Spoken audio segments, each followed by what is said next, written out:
ابن سعد کے میمنہ پر عمرو بن حجاج تھا۔ وہ سارے رسالے کو ساتھ لے کر حسین کے انصار کی طرف بڑھا۔ جب آپ کے قریب آ گیا تو یہ سب لوگ گھٹنوں کے بل اسے روکنے کو کھڑے ہو گئے اور برچھیوں کی سنائیں اس کی طرف کر دی۔ سوار ان سنانوں کی طرف نہ بڑھ سکے۔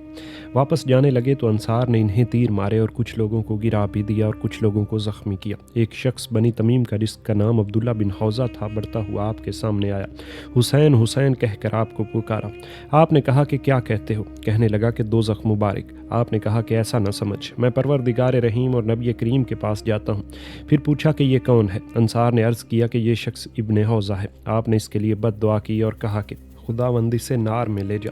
اس کا گھوڑا ایک نالی میں اسے لے گیا اور یہ گرا اور اس طرح گرا کہ پاؤں تو رکاب میں الجھا رہا اور سر زمین پر آ رہا۔ گھوڑا بڑکا اور اسی طرح اسے لے کر بھاگا کہ پتھروں سے اور درختوں سے اس کا سر ٹکراتا رہا اور آخرکار وہ مر گیا۔ اب یزید بن موکل صف سے نکلا اور پکار کر کہنے لگا کہ کیوں بریر بن حضیر، تم نے دیکھ لیا کہ خدا نے تمہارے ساتھ کیا کیا؟ بریر نے کہا کہ واللہ خدا نے میرے ساتھ بھلائی کی اور تیرے حق میں برائی کی۔ وہ کہنے لگا کہ تم نے جھوٹ کہا، تم تو کبھی جھوٹ نہ بولتے تھے۔ تم کو یاد ہوگا کہ بنی لوزان میں تمہارے ساتھ پھر رہا تھا اور تم یہ کہتے جاتے تھے کہ عثمان بن عفان نے اپنے نفس کے ساتھ اسراف کیا اور معاویہ گمراہ اور گمراہ کنندہ ہیں اور امام خدا اور برحق علی بن ابی طالب ہیں۔ بریر نے کہا کہ ہاں ہاں، میرا یہی عقیدہ ہے اور یہی میرا قول ہے۔ یزید بن موکل کہنے لگا کہ اس میں کوئی شک نہیں کہ تو گمراہ ہے۔ بریر نے جواب دیا کہ آؤ ہم اور تم مباہلہ کریں، پہلے خدا سے دعا مانگیں کہ جھوٹے پر وہ لعنت کرے اور گمراہ کو قتل کرے، اور اس کے بعد ہم اور تم لڑے۔ اب وہ دونوں نکل پڑے۔ خدا کی طرف ہاتھ کو بلند کر کے یہ دعا کی کہ جھوٹے پر عذاب نازل ہو اور جو راہ راست پر ہو وہ گمراہ کو قتل کرے۔ اس کے بعد یہ دونوں لڑنے کو بڑھے اور دو چوٹیں ہوئیں کہ یزید کا ایک اچھا سوار بریر پر پڑھا جس سے انہیں کوئی ضرر نہ پہنچا۔ بریر نے جو تلوار ماری کہ وہ یزید کے مغز کو کاٹتی ہوئی دماغ تک جا پہنچی۔ وہ اس طرح گرا کہ معلوم ہوا کہ پہاڑ سے نیچے آ رہا ہے اور بریر کی تلوار اس طرح شگاف زخم میں موجود تھی۔ بریر تلوار کو زخم میں سے کھینچ رہے تھے کہ یہ دیکھ کر رضی بن منقذ عبدی بریر سے لپٹ گیا۔ کچھ دیر تک کشتی ہوتی رہی۔ بریر اس کی چھاتی پر چڑھ کر بیٹھے تو عبدی چلانے لگا کہ بہادرو کمک کو دوڑو۔ اب کعب ازدی نے بریر پر حملہ کرنے کا ارادہ کیا۔ ایک شخص نے اسے جتا بھی دیا کہ یہ تو قاری قرآن بریر ہیں جو مسجد میں ہم لوگوں کو قرآن پڑھاتے ہیں۔ کعب نے نیزے کا وار کیا اور اس کی سنان بریر کی پشت پر لگی۔ بریر برچھی کھا کر زانوں کے بل ہو گئے اور عبدی کی ناک دانتوں سے کاٹ لی اور اس کے چہرے کو زخمی کر دیا۔ کعب نے ایسا وار کیا کہ بریر عبدی کے سینے پر سے الگ جا رہے اور اس کی برچھی کا پھل بریر کی پشت میں اترا ہوا تھا۔ عبدی خاک جار کر اٹھ کھڑا ہوا۔ ازدی سے کہنے لگا کہ تم نے ایسا احسان مجھ پر کیا کہ جسے میں کبھی نہ بھولوں گا۔ کعب ازدی میدان جنگ سے جب واپس ہوا تو اس کی عورت یا اس کی بہن نواز بنت جابر نے کہا کہ تو نے فرزند فاطمہ کے مقابلے میں کمک کی ہے، تو نے سید قارئین کو قتل کیا، تو کیسے امر عظیم کا مرتکب ہوا؟ واللہ میں تجھ سے کبھی بات نہ کروں گی۔ کعب نے اپنی برچھی کی مدح میں اور بنی حرب کی خوش آمد میں اور عبدی پر احسان کرنے کی مفاخرت میں چند اشعار کہے۔ عبدی نے اس کی رد میں چند اشعار کہے اور اپنی اس دن کی حرکت پر پشیمانی اور ندامت کا اظہار کیا۔ عمرو بن کرزہ انصاری حسین کی طرف سے لڑنے کو نکلے اور رجزیہ اشعار پڑھے۔ ان کا بھائی علی بن کرزہ ابن سعد کے ساتھ تھا۔ جب اس نے دیکھا کہ عامر بن کرزہ قتل ہو گئے تو پکار کر کہنے لگا کہ اے حسین، کذاب بن کذاب، تم نے میرے بھائی کو گمراہ کیا اور اسے دھوکہ دیا اور اسے تم نے قتل کیا۔ آپ نے جواب دیا کہ خدا نے تیرے بھائی کو گمراہ نہیں کیا اور اسے ہدایت کی اور تجھے گمراہ کیا۔ یہ سن کر وہ کہنے لگا یا تو تمہیں میں قتل کروں گا یا اس بات کے پیچھے اپنی جان دے دوں گا، اگر ایسا نہ کروں گا تو خدا مجھے مارے۔ یہ کہہ کر اس نے آپ پر حملہ کیا۔ نافع بن ہلال مرادی نے روک کر ایک برچھی ماری کہ وہ لوٹ گیا۔ لشکر والے اس کو بچانے کے لیے آئے اور اسے اٹھا کر لے گئے اور پھر اس کی دوا کی اور اس طرح وہ بچ گیا۔ اور جب لشکر حسین میں آ چکے تو ایک شخص بنی شکرہ میں سے یزید بن سفیان کہنے لگا کہ واللہ اگر میں حور کو یہاں سے جاتے ہوئے دیکھ لیتا تو برچھی لے کر اس کے پیچھے دوڑتا، مگر جب لڑائی ہونے لگی اور حور بڑھ بڑھ کر قوم پر حملے کر رہے تھے، ان کے گھوڑے کے چہرے پر تلواریں پڑ رہی تھیں اور اس کا خون بہہ رہا تھا۔ اس وقت یزید بن سفیان سے حسین بن تمیم جو ابن زیاد کا امیر شرطہ تھا اور اسی کو حسین کے روکنے کے لیے بھیجا تھا، پھر ابن سعد جب آیا تو اس نے حسین کو جمعیت شرطہ کے علاوہ ذرہ پوش سواروں کا بھی سردار مقرر کر دیا تھا۔ کہنے لگا کہ کیا اسی حر کے قتل کی تم کو آرزو تھی؟ اس نے کہا کہ ہاں۔ یہ کہہ کر مقابلے کو نکلا۔ حر سے کہا کہ مجھ ہی سے لڑنا چاہتے ہو؟ حر نے کہا کہ ہاں، میں تجھ سے لڑوں گا۔ حر یہ کہہ کر اس طرح میدان میں آئے کہ حسین بن تمیم کہتا ہے کہ واللہ یہ معلوم ہوتا تھا کہ حریف کی جان اس کی مٹھی میں ہے، اور آتے ہی اس نے یزید بن سفیان کو قتل کر ڈالا۔ جب ایک ایک کی لڑائی میں اہل کوفہ پر حضرت حسین کے انصار بھاری پڑنے لگے اور ان کے لوگوں کو قتل کرنے لگے، تو یہ دیکھ کر عامر بن حجاج نے پکارا کہ اے احمقو، اے اہل کوفہ، تم نہیں جانتے کہ کس سے لڑ رہے ہو؟ یہ وہ لوگ ہیں جو مرنے پر آمادہ ہیں، ایک ایک کر کے ان سے ہرگز نہ لڑو، یہ تھوڑے سے لوگ ہیں اور تھوڑی دیر میں فنا ہو جائیں گے، واللہ اگر تم انہیں پتھر ہی اٹھا اٹھا کر مارو گے تو سب کو قتل کر سکتے ہو۔ ابن سعد نے کہا کہ تو سچ کہتا ہے اور یہی رائے ٹھیک ہے۔ لوگوں کی اس نے سخت ممانعت کر دی کہ وہ ایک ایک کر کے ہرگز نہ لڑیں۔ عامر بن حجاج انصار حسین کے مقابل ہو کر اپنے لوگوں سے کہنے لگا کہ اے کوفیو، اپنی اطاعت اور جماعت کو نہ چھوڑو، جس نے دین کو چھوڑ دیا اور امام کے خلاف کیا، اور اس شخص کے قتل کرنے میں تامل نہ کرو۔ آپ نے یہ کلمہ سن کر اس سے کہا کہ اے عمر بن حجاج، تو میرے قتل پر لوگوں کو ابھار رہا ہے۔ ہم لوگوں نے تو دین کو چھوڑ دیا اور تم لوگ دین پر قائم ہو، واللہ قبض روح کے بعد ان افعال کے ساتھ مرنے پر تم کو معلوم ہوگا کہ کس نے دین کو چھوڑ دیا اور کون دوزخ کا کنندہ ہوا۔ اس کے بعد پسر سعد کے میمنہ میں عامر بن حجاج نے فرات کی طرف سے حملہ کیا اور ایک ساعت تک جنگ ہوتی رہی۔ اس میں مسلم بن اوسجہ اسدی انصار حسین میں سب سے پہلے زخمی ہو کر گرے۔ ابن حجاج حملہ کر کے جب پلٹا اور غبار چھٹا تو دیکھا کہ مسلم بن اوسجہ زمین پر پڑے ہیں۔ حسین ان کے پاس آئے تو ابھی ذرا جان ان میں باقی تھی۔ آپ نے کہا کہ مسلم بن اوسجہ، خدا تم پر رحم کرے، یعنی مجاہدین میں سے کسی نے اپنی جان فدا کر دی تو کوئی انتظار کر رہا ہے۔ انہوں نے ذرا تغیر اور تبدل نہیں کیا۔ یہ شعر حضرت حسین نے پڑھا۔ پھر حبیب ابن مظاہر نے قریب آ کر کہا کہ اے ابن اوسجہ، تمہارے قتل ہونے کا مجھے بڑا قلق ہے، تمہیں بہشت مبارک ہو، اور بہت آہستہ سے جواب دیا کہ خدا تم کو بھی خیر اور خوبی مبارک کرے۔ حبیب نے کہا کہ میں جانتا ہوں کہ تمہارے پیچھے اس وقت میں بھی تمہارے پاس آنے والا ہوں، ورنہ میں یہ کہتا کہ جو چیز چاہے اس بات کی وصیحت کرو اور میں اسے بجا لاؤں گا۔ مسلم بن اوسجہ نے حسین کی طرف ہاتھ اٹھا کر کہا کہ بس ان کے باب میں تم سے میں یہ وصیحت کرتا ہوں کہ ان پر اپنی جان کو فدا کر دینا۔ حبیب نے کہا کہ واللہ میں ایسا ہی کروں گا۔ یوں ہی مسلم بن اوسجہ کی روح نے مفارقت کی اور ان کی کنیز ان کا نام لے لے کر بین کرنے لگی۔ عامر بن حجاج کے لشکر میں شور مچ گیا کہ ہم نے مسلم بن اوسجہ اسدی کو قتل کیا ہے۔ شیش نے یہ سن کر اپنے پاس کے لوگوں سے کہا کہ تم کو موت آئے، اپنے عزیزوں کو اپنے ہی ہاتھ سے قتل کرتے ہو اور غیروں کے سامنے خود کو ذلیل کرتے ہو۔ مسلم بن اوسجہ سے شخص کو قتل کر کے تم خوش ہو رہے ہو۔ سنو، واللہ مسلمانوں میں ان کو بڑے بڑے معرکوں میں میں نے بڑی شان کے ساتھ دیکھا ہے۔ آذربائیجان کے معرکے میں نے دیکھا کہ انہوں نے 6 کافروں کو قتل کیا اور ابھی مسلمانوں کے سب سوار آنے بھی نہ پائے تھے۔ بھلا ایسا شخص تم میں سے قتل ہو جائے اور تم خوش ہو رہے ہو۔ شمر بن ذی الجوشن نے اپنے میسرہ کے ساتھ حضرت حسین کے میسرہ پر حملہ کیا۔ یہ سب لوگ اپنی جگہ سے نہ سرکے کے شمر کو اور اس کے اصحاب کو برچھیاں مارنے لگے۔ اب حسین اور انصار حسین پر چاروں طرف سے لوگ ٹوٹ ٹوٹ پڑے اور اسی حملہ میں کل بھی قتل ہو گئے۔ انہوں نے پہلے 2 شخصوں کو قتل کیا اور پھر 2 کو اور قتل کیا، اور بڑی شدت اور جرأت سے حملہ کرتے رہے کہ ہانی بن سیس اور حضرمی اور بکیر بن تمیمی نے ان پر حملہ کیا اور انہی دونوں نے انہیں قتل کیا، اور انصار حسین میں سے یہ دوسرے شہید تھے۔ حضرت حسین کے انصار نے بڑی شدت اور قوت سے جنگ کی۔ ادھر کل 32 سوار تھے۔ انہوں نے جب حملہ کیا تو جدھر رخ کیا اہل کوفہ کے سواروں کو شکست دی۔ عزرہ بن قیس اہل کوفہ کا سرخیل تھا۔ اس نے دیکھا کہ اس کے رسالے کے سوار ہر طرف سے پسپا ہو رہے ہیں اور ابن سعد کے پاس عبد الرحمن بن حسین کو بھیج کر یہ کہلا بھیجا کہ تو دیکھ رہا ہے کہ ان سواروں کے مقابلے میں کتنی دیر سے میرا رسالہ منتشر ہو رہا ہے، ان کے لیے پیادوں کو اور تیر اندازوں کو جلدی بھیج۔ ابن سعد نے شیس بن ربی سے کہا کہ تم ان سے لڑنے کے لیے نہ جاؤ۔ اس نے کہا کہ اس شخص کو جو قوم عرب اور تمام اہل شہر کا بزرگ ہو، تم اسے چاہتے ہو کہ تیر اندازوں کو لے کر جائے۔ تمہیں کوئی دوسرا شخص نہیں ملتا جو اس کام کی حامی بھرے اور میری ضرورت نہ ہو۔ غرض شیس لڑنے سے پہلو تہی کرتا رہا۔ ایک شخص نے مصب کے عہد حکومت میں شیس کو یہ کہتے سنا کہ اہل کوفہ کو خیر اور خوبی کبھی اللہ تعالیٰ نصیب نہ کرے اور ان کو کبھی راہ راست کی توفیق نہ دے۔ تعجب کی بات یہ ہے کہ ہم لوگ 5 برس تک علی بن ابی طالب کے ساتھ، پھر ان کے فرزند کے ساتھ رہ کر بنو امیہ سے کشت و خون میں مشغول رہے۔ پھر ہم ہی لوگوں نے اولاد معاویہ اور پسر سمیہ فاحشہ کے ساتھ ان کے دوسرے فرزند سے جو تمام روئے زمین کے لوگوں سے افضل ہو کشت و خون کیا۔ ہائے گمراہی، ہائے ضیاءکاری۔ ابن سعد نے حسین بن تمیم کو پکارا اور تمام زرہ پوش سواروں اور 500 تیر اندازوں کے ساتھ اسے روانہ کیا۔ یہ لوگ حسین اور انصار حسین پر حملہ کرنے کو بڑھے۔ قریب پہنچے تو ان پر تیر برسانے لگے۔ تھوڑی ہی دیر میں ان کے گھوڑوں کو زخمی کر دیا اور وہ سب کے سب پیادہ پا ہو گئے۔ ایوب بن مشرح کہتا ہے کہ واللہ حور کے گھوڑے کو میں نے پے کیا اور اس کے حلق میں تیر اتار دیا، بس وہ ڈگمگایا اور گرا۔ حر اس کی پشت پر سے اس طرح کود پڑا کہ جیسے معلوم ہوتا تھا کہ کوئی شیر تلوار کھینچ کر میدان میں آ گیا ہو۔ اس وقت حر کی زبان سے یہ شعر نکلا، یعنی میرے گھوڑے کو پے کر دیا تو کیا ہوا، میں شیر ببر سے بڑھ کر بہادر اور شریف ہوں۔ ابن مشرح کہتا ہے کہ حر کی طرح تیغ زنی کرتے ہوئے میں نے کسی کو نہیں دیکھا۔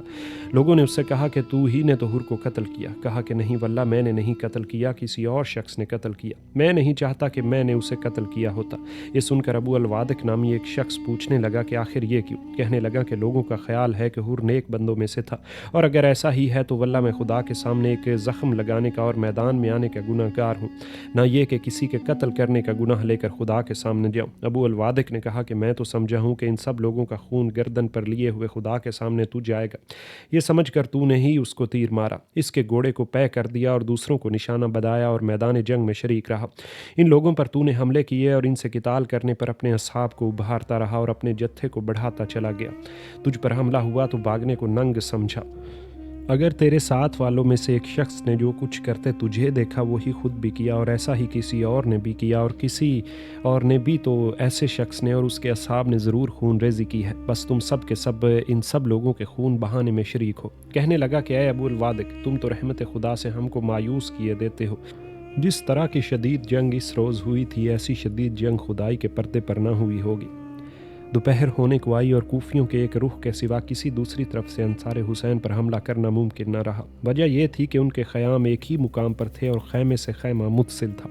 یہ دیکھ کر ابن سعد نے پیادوں کو بھیجا کہ داہنی اور بائیں طرف کے خیمے اکھاڑ ڈالیں تو وہ لوگ گر جائیں، اور 3-4 اشخاص انصار حسین میں سے خیموں کے بیچ میں آ کر جسے دیکھتے تھے کہ خیمہ اکھاڑ رہا ہے اسے تاراج کر رہا ہے، اس پر حملہ کرتے اور اسے قتل کر ڈالتے، قریب سے تیر مارتے اور اسے ہلاک کرتے۔ ابن سعد نے اب یہ حکم دیا کہ خیمے کے اندر کوئی نہ جائے اور نہ اکھاڑنے کا قصد کرے، ان سب خیموں میں آگ لگا دو۔ آگ لگا دی گئی تو خیمے جلنے لگے۔ یہ دیکھ کر انصار سے آپ نے کہا کہ یہ لوگ خیمے جلاتے ہیں تو جلانے دو، خیموں میں آگ لگ جائے گی تو اس رخ سے دشمن حملہ نہ کر سکیں گے۔ جیسا آپ نے کہا تھا ویسا ہی ہوا، اور ایک رخ کے سوا دوسری طرف سے وہ لوگ یورش نہ کر سکے۔ اسی حالت میں زوجہ کلبی اپنے شوہر کی لاش پر آئیں، ان کے سرہانے بیٹھ گئیں اور گرد و غبار ان کے چہرے سے صاف کرتی جاتی تھی اور کہہ رہی تھی کہ تم کو بہشت میں جانا مبارک ہو۔ شمر نے رستم نامی غلام سے کہا کہ مار لٹھ اس عورت کے سر پر۔ لٹھ پڑا تو سر پاش پاش ہو گیا اور اسی جگہ وہ بھی شہید ہو گئے۔ حضرت حسین کے خیمے پر شمر نے حملہ کیا اور برچھی مار کر پکارا کہ میں آگ لگا دوں اس خیمے کو اور جو لوگ اس میں ہے سب کو جلا ڈالوں۔ بیویاں چلاتی ہوئی باہر نکل آئیں۔ آپ نے پکار کر کہا کہ اے پسر ذل جوشن، تو آگ منگا رہا ہے کہ میرے گھر کو اور میرے اہل بیت کو جلا ڈالے، خدا تجھے آگ میں جلائے۔ حبیب بن مسلم نے شمر سے کہا کہ سبحان اللہ، ایسی حرکت نہیں مناسب، تو چاہتا تو ہے کہ دو گناہ اپنے سر لے لے، چاہتا ہے کہ اسی قسم کا عذاب کرے جو خدا کی ذات کے ساتھ مخصوص ہے، اور اس طرح بچوں کو اور عورتوں کو قتل کرے، واللہ مردوں کو تیرا قتل کر ڈالنا امیر کے خوش کر دینے کے لیے کافی ہے۔ شمر نے پوچھا کہ تو کون ہے؟ حمید نے کہا کہ میں یہ نہیں بتاؤں گا کہ میں کون ہوں، دل میں ڈرا کہ حاکم کو خبر کر کے مجھے کچھ نقصان نہ پہنچا دے۔ اس مقام پر ایک اور شخص پہنچ گیا اور حمید سے زیادہ شمر اس کی بات کو سنتا تھا، وہ شیس بن ربی تھا۔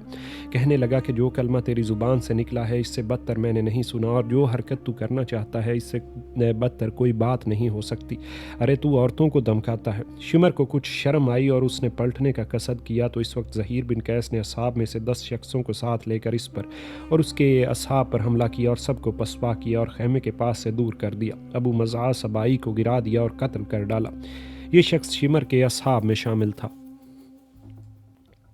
بھاگتے ہوئے لوگ پلٹ پڑے اور ان کے ساتھ اور بھی لوگ شریک ہو گئے۔ انصار حسین میں سے کوئی نہ کوئی قتل ہو جاتا تو اب ان میں سے 1 یا 2 شخص بھی قتل ہوتے تو لشکر میں ان کی شہادت کی کمی صاف محسوس ہوتی۔ ادھر کے کتنے ہی آدمی قتل ہو جائیں تو ان کی کثرت میں کمی نہ ہوتی تھی۔ یہ حال دیکھ کر ابو ثمامہ ساعدی نے آپ سے کہا کہ یا ابا عبداللہ، میری جان آپ پر فدا، یہ لوگ آپ سے قریب آ گئے ہیں، اور واللہ جب تک آپ کی نصرت میں قتل نہ ہو جاؤں انشاءاللہ آپ قتل نہ ہوں گے۔ میرا دل یہ چاہتا ہے کہ نماز کا وقت قریب ہے اور اس نماز کے بعد حق کے تعالیٰ سے ملاقات کروں۔ یہ سن کر آپ نے سر کو اٹھایا اور دیکھا اور کہا کہ خدا تم کو نماز گزاروں میں اور اہل ذکر میں محبوب کرے کہ تم نے نماز کا ذکر کیا۔ ہاں، یہ نماز کا اول وقت ہے، ان لوگوں سے پوچھو کہ ہم کو اتنی مہلت دیں کہ نماز پڑھ لیں۔ حسین بن تمیم نے کہا کہ نماز قبول ہی نہ ہوگی۔ حبیب بن مظاہر نے جواب دیا کہ تیرے زعم میں آل رسول اللہ صلی اللہ علیہ وآلہ وسلم کی نماز تو قبول نہ ہوگی اور تیری نماز ہے گدھے قبول ہو جائے گی۔ ابن تمیم نے یہ سن کر حملہ کیا۔ حبیب نے بڑھ کر اس کے گھوڑے کے منہ پر تلوار ماری اور وہ الف ہوا۔ یہ گھوڑے سے گرا اور اس کے اصحاب دوڑے اور اٹھا کر اسے لے گئے۔ حبیب رجزی آشار پڑھتے جاتے تھے اور بڑے شد و مد سے شمشیر زنی کرتے جاتے تھے کہ بنی تمیم میں سے ایک شخص بدیل بن سریم نے ان پر حملہ کیا اور ان کے سر پر تلوار مار کر انہیں شہید کر دیا۔ بنی تمیم کے ایک اور شخص نے بڑھ کر برچھی کا وار کیا۔ حبیب گر کر اٹھنا چاہتے تھے کہ حسین بن تمیم نے ان کے سر پر تلوار مار دی اور وہ گر گئے۔ مرد تمیمی نے گھوڑے سے اتر کر ان کا سر کاٹ لیا۔ حسین نے کہا کہ میں بھی ان کے قتل میں شریک تھا۔ اس نے کہا کہ واللہ میں نے ہی انہیں قتل کیا ہے۔ حسین نے کہا کہ یہ سر تو ذرا مجھے دے دے اور میں اپنے گھوڑے کے گلے میں لٹکا دوں، لوگ یہ دیکھ لیں اور اتنا جان لے کہ میں بھی ان کے قتل میں شریک ہوں، پھر یہ سر مجھ سے تم لے لینا اور ابن زیاد کے پاس لے جانا اور ان کے قتل کا جو صلہ تم کو ملے، مجھے اس کی ضرورت نہیں۔ تمیمی نے اس کا کہا نہ مانا اور اس کی قوم والوں نے دوسروں کے درمیان پڑھ کر اسی بات پر صلح کروا دی اور اس نے حبیب کا سر حسین کو دے دیا۔ یہ اپنے گھوڑے کے گلے میں سر کو ڈال کر تمام لشکر میں پھرا اور اس سر کو پھر تمیمی کے حوالے کر دیا۔ یہ لوگ جب کوفہ واپس آئے تو حبیب بن مظاہر کے سر کو اپنے گھوڑے کے سینے پر لٹکائے ہوئے تھے۔ تمیمی ابن زیاد کی قصر کی طرف یہ سر لے کر بڑھا۔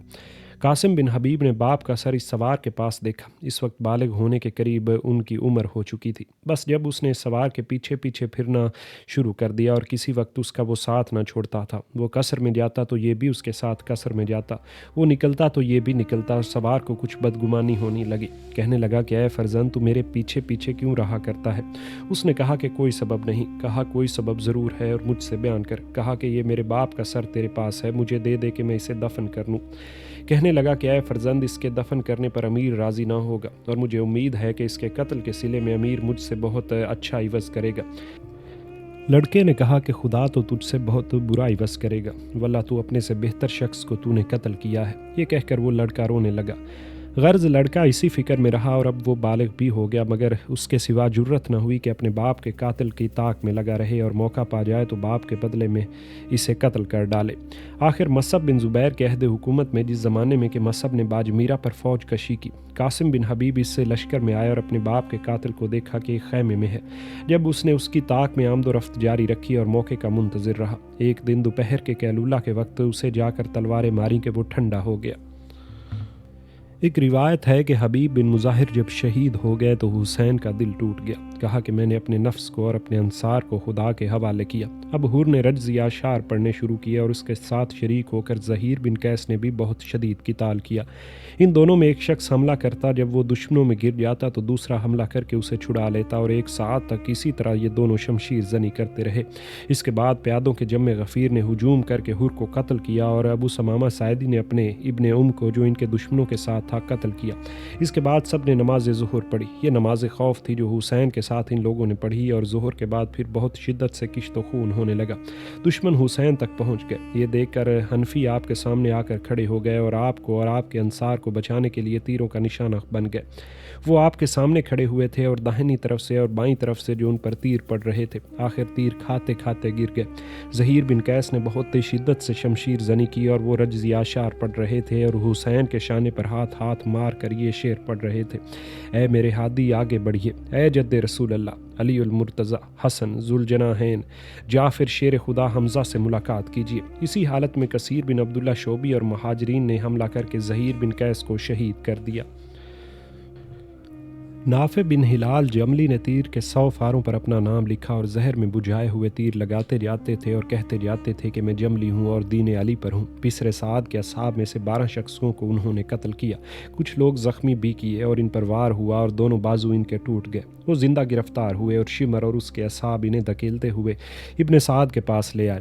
ابن سعد نے کہا کہ اے نافع، تم نے اپنے نفس کے ساتھ ایسی برائی کیوں کی؟ نافع نے کہا کہ میرا ارادہ تو خدا خوب جانتا ہے۔ ان کی داڑھی پر خون بہتا جاتا تھا اور کہہ رہے تھے کہ میں نے زخمیوں کے علاوہ 12 شخصوں کو تمہارے قتل کیا ہے اور مجھے اس کی ذرا بھی پشیمانی نہیں۔ میرے دست اور بازو ٹوٹ نہ گئے ہوتے تو تم مجھے اسیر نہ کر سکتے تھے۔ شمر نے ابن سعد سے کہا کہ خدا آپ کو سلامت رکھے، اسے قتل کیجیے۔ ابن سعد نے کہا کہ تو ہی ان کو لے کر آیا ہے اور قتل کرنا چاہتا ہے تو قتل بھی کر لے۔ شمر نے تلوار کھینچی تو نافع نے کہا کہ واللہ اگر تو مسلمان ہوتا تو ہم لوگوں کا خون گردن پر لے کر خدا کے سامنے جانا تجھے شاک ہوتا۔